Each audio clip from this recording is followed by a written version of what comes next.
A'udzubillahi minasyaitonirrajim. Bismillahirrahmanirrahim.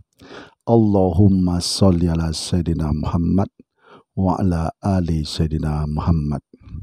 A'udzubillahi minasyaitonirrajim. Bismillahirrahmanirrahim. Rabbi sadri wa yassirli amri wahlul 'uqdatam min lisani yafqahu qawli. Assalamualaikum warahmatullahi wabarakatuh. Sahabat-sahabatku, saudaraku, dimanapun Anda berada. Bagaimana kabar saudaraku hari ini? Mudah-mudahan dalam keadaan sehat walafiat, baik jasmani maupun rohani. Saudaraku, malam ini saya mengajak melakukan perenungan. Kenapa sih saya mengajak saudara selalu merenungkan dan berpikir, merenungkan dan berpikir? Karena ini adalah perintah Allah, ya kan? Di surah Muhammad, Allah sudah mengatakan, apakah mereka tidak memikirkan, ataukah apakah mereka tidak merenungkan isi Al-Quran, ataukah sudah terkunci hati mereka? Di sini Allah menyuruh kita merenungkan, memikirkan, ya kan, menghayati isi Al-Quran gitu. Jadi isi Al-Quran itu kita renungkan, kita hayati gitu. Nah, ini hari ini kita mengajak membicarakan, merenungkan, memikirkan masalah ghibah. Nah, masalah ghibah ini. Jadi di sini terkait kepada firman Allah di dalam surah Al-Hujurat. Nah, sini mari kita mulai melatih untuk memahami isi Al-Quran. Bukan hanya menghafal, membaca, menghafal, lalu menyampaikan. Tidak seperti itu. Jadi di sini di dalam surah Al-Hujurat Allah berfirman dengan artinya, hai orang-orang beriman. Nah, di sini kita harus mengerti dulu, hai orang-orang yang beriman. Orang-orang beriman yang ditujukan di surah ini, yang dipanggil Allah itu siapa? Kalau dikatakan hai orang-orang yang beriman, tentulah di sini kita langsung berpikir kepada orang-orang yang beragama Islam. Kenapa orang-orang yang beragama Islam? Karena ada rukun iman.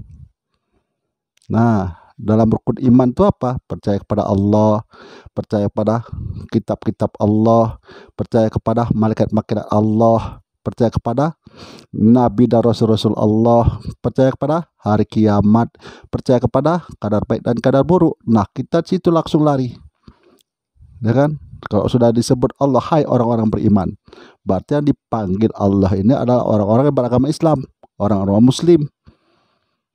Nah, di situ kita cara memahami. Memahami, bukan hanya membaca. Kalau membaca hai orang beriman, tentu kita tanya orang beriman siapa orang beriman.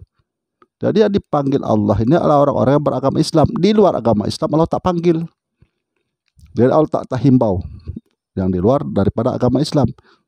Nah, inilah yang disebut dengan hai orang-orang beriman. Nah, di sini Allah melarang kita untuk berprasangka.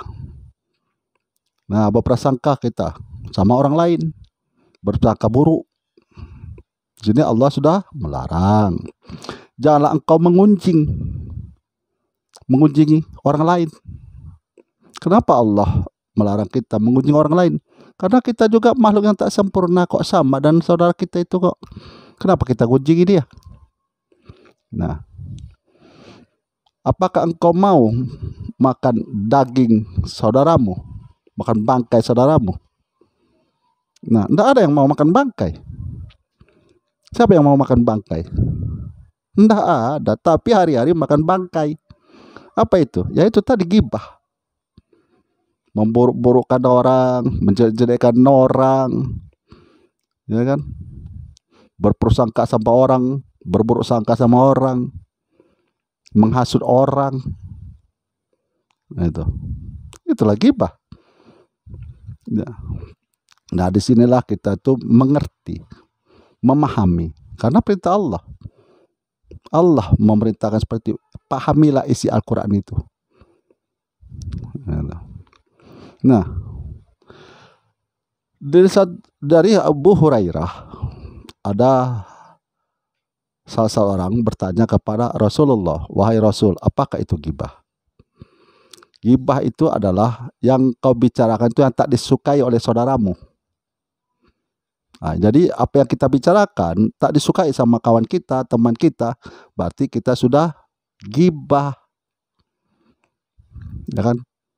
Menyebut-nyebutkan kecacat orang lain, ya kan?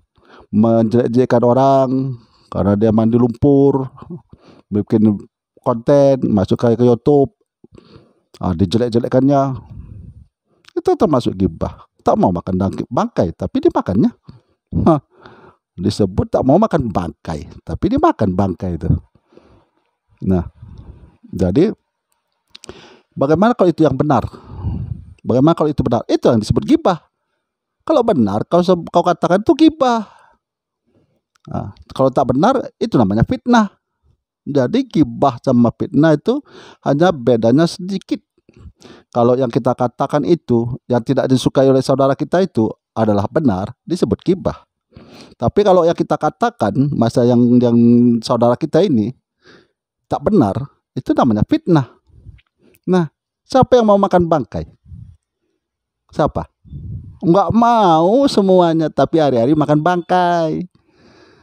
Berdoa, Rabbana atina fid dunya hasanah wa fil akhirati hasanah wa qina azabannar. Tapi makan bangkai tiap hari, buruk-buruk ke saudaramu, menjelek-jelekkan saudaramu. Ada nih baru berapa menit ini di masjid, tak usah saya katakan masjidnya masjid mana. Itu dalam rangka, itu ada ustadz dalam rangka menyebut maulid Nabi. Jadi saya perhatikan cuma 5 menit dia menyampaikan maulid Nabi. Selebihnya dia sebutkan masalah uang. Udah tuh orang yang membuat video, mengkasihkan ceramah di video seperti saya ini, melakukan perenungan ini, disebutkan supaya viral. Ini orang tak paham dengan isi Al-Quran. Dia disebut ustadz, punya titel, tapi tak paham kandungan isi Al-Quran. Kenapa begitu? Yang pertama dia sebutkan masalah uang. Yang kedua dia sebutkan masalah orang membuat ceramah atau perenungan di YouTube atau dimanapun yang isinya mengajak orang untuk berbuat baik, menegakkan, menguatkan keimanan. Tapi dia sebutkan supaya viral. Nah, inilah orang. Jemaahnya apa? Ketawa. Kata jemaahnya. Saya senyum-senyum di rumah. Senyum-senyum saya. Ya kan? Itu otak tak berpikir jemaahnya itu. Ya kan? Ketawa dia. Tak berpikir bahwa yang disampaikan Ustadz ini sudah melakukan berprasangka. Tak berpikir otaknya. Cuman karena kalimat seperti itu dia ketawa itu jemaahnya itu. Otak tidak berpikir, seperti keledai. Bahwa yang disampaikan ustadznya itu tadi adalah satu buruk sangka yang dilarang dalam agama. Nah, inilah yang saya katakan, modalnya hanya membaca, menghafal, lalu menyampaikan tanpa pemahaman. Nah, saudaraku dimanapun Anda berada, jauhilah ghibah, jauhilah fitnah. Karena di antara keduanya itu beda tipis, setipis kulit ari. Kalau yang kita katakan, apa yang tidak disukai oleh saudara kita, itu benar, itu disebut dengan ghibah. Tapi apa yang kita katakan perihal saudara kita tak benar, tak betul, berarti kita sudah memfitnah dia. Gimana kita mau minta masukkan ke surganya Allah, sementara kerja kita berburuk sangka, ghibah, fitnah, berdoa bubuh-bubuh ini mulut nih, bubuh-bubuh, muncrat-muncrat air tuh, meminta masuk ke surganya Allah. Tak akan ada mimpi kali ya, menghayal kali ya. Nah, itu di YouTube saya sampai detik ini alhamdulillah belum ada yang menjawab pertanyaan-pertanyaan saya itu, ya kan? Nah, bagaimana sih cara kita menghadiri satu majelis? Tata tertib kita ini sebagaimana? Tata tertibnya kita menghadiri suatu majelis ilmu, ya kan, yang dibawakan satu ustadz. Kita di situ kita berniat untuk memperkuat iman dan menambah wawasan karena Allah. Jadi di samping dia ceramah, ustaz nih kasih ceramah, kita diam. Kita walaupun itu lucu kita diam, jangan ketawa, karena ketawa itu melalaikan. Ya kan, melalaikan kita dalam berpikir. Nah, setelah itu kalau kita tidak tahu, kita catat. Ya kan? Kita cari dalil baik di Al-Qur'an maupun di hadis Nabi. Makanya kita ini jangan malas menuntut ilmu. Ya kan? Ustadz itu punya titel S1, S2, dia baca buku. Memahami belum tentu, bukan saya, mohon maaf ya, saya bukan tidak menghargai ya, bukan berarti saya tidak menghargai saudara saya yang mempunyai titel S1, S2, S3, tidak. Saya tidak menghargai, saya menghargai. Cuman cobalah kita kalau berceramah itu memahami isi Al-Qur'an. Jadi kita menciptakan kedamaian, kesejukan di antara kita berkehidupan beragama. Jangan kita bikin timbul perselisihan. Jangan kita menimbulkan selisih paham. Pahamilah wahai saudaraku, Allah sudah berfirman di surah Al-Kafirun, lakum dinukum waliyadin, bagimu agamamu, bagiku agamaku. Bisa juga diartikan bagimu keyakinanmu, bagiku keyakinanku. Nah, di sini berarti tidak ada perselisihan, tidak ada perdebatan. Di sini adanya adalah kerukunan antara kita yang beragama Islam. Seperti jari-jari, 5 jari-jari ini. 5 jari-jari ini hendak saling berselisih. Dia bersusun rapat, saling bantu-membantu. Kalau kita mau memegang sesuatu, dia saling bantu-membantu. Memegang cangkirkah, memegang piringkah, dia selalu tetap saling bantu-membantu. Jari-jari ini saling bantu-membantu. Nah, kalaulah jari ini 3 putus, tinggal 2, betapa susahnya kita untuk mengangkat gelas, mengangkat piring. Nah, inilah artinya bahwa kita ini harus rukun dalam beragama. Saling hormat menghormati. Itulah ajaran Nabi Muhammad SAW, Nabi kita. Mengajar rukun. Jadi bagimu pemahamanmu, bagiku pemahamanku. Ya kan? Saya anggota Tarekat Naksabandiyah. Saya juga duduk di majelis zikir tawakal. Nah, saya juga pernah bergabung di majelis di tablik, di jemaah tablik. Sudah saya lihat semuanya. Ingatlah saudaraku, bahwa kubur itu atas namamu disediakan untuk dirimu. Batu nisan itu disediakan untuk dirimu, bukan untuk ustadz ikutanmu. Makanya ikra, afala ta'qilun. Mohon maaf ya. Ya santai aja ya. Nah, disinilah kita harus memahami, bukan hanya sekedar membaca, mengetahui, tapi kita juga memahami. Seperti itu, hai orang-orang beriman, itu Allah memanggil. Dan kita harus langsung berpikir, oh ini berarti kami orang-orang Islam yang dipanggil Allah. Di luar Islam Allah tak panggil. Yang panggil Allah ini orang-orang yang beragama Islam. Kenapa begitu ya? Beragama Islam. Karena beragama Islam ada rukun iman. Makanya hai orang-orang beriman.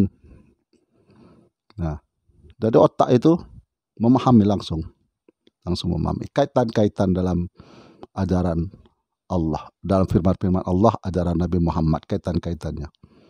Jangan kita dengar ustadz itu ada seorang mengasihkan itu perenungan di dalam YouTube supaya viral. Nggak sadar dia tuh sudah berburuk sangka.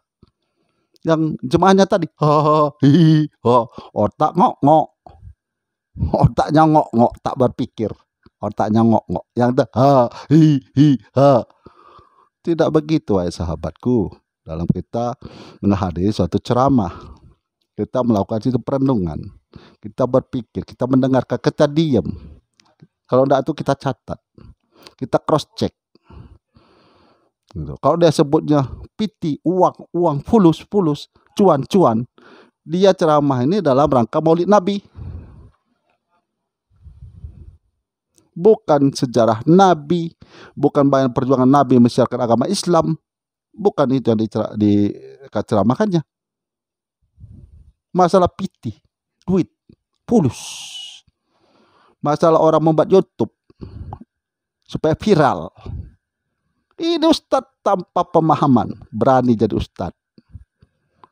Fulus, jemaahnya tertawa, dia tersenyum. Pulang bawa duit amplop. Dia senyum, jemaah tertawa, dia senyum bawa duit amplop. Masuk kantong. Nah, begitu saudaraku, dimanapun Anda berada. Mudah-mudahan perenungan yang saya bikin di channel saya ini bermanfaat bagi saudaraku dimanapun Anda berada. Untuk menambah wawasan, meneguhkan keimanan. Jangan sampai kita beramal tanpa tahu bahwa kita tidak beramal. Nah, pertanyaan saya di YouTube saya itu khusus saya bertanya, alhamdulillah sampai detik ini belum ada yang menjawab. Padahal pertanyaan saya itu supaya kita tahu, oh benar ya saya ini beramal mengikuti sunnah Nabi melihara jenggot.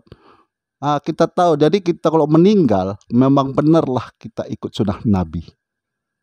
Benar kita sudah mengikuti sunnah Nabi. Jadi tak lupa bagi saudaraku dimanapun Anda berada. Apabila ada saudaraku yang sakit, baik yang dirawat di rumah sakit maupun yang dirawat di rumah, mudah-mudahan Allah mengangkat penyakitnya, menyembuhkannya, pulih bersediakalah dan beraktivitas sebagaimana mestinya. Akhirul kalam, saya akhiri dengan Assalamualaikum warahmatullahi wabarakatuh.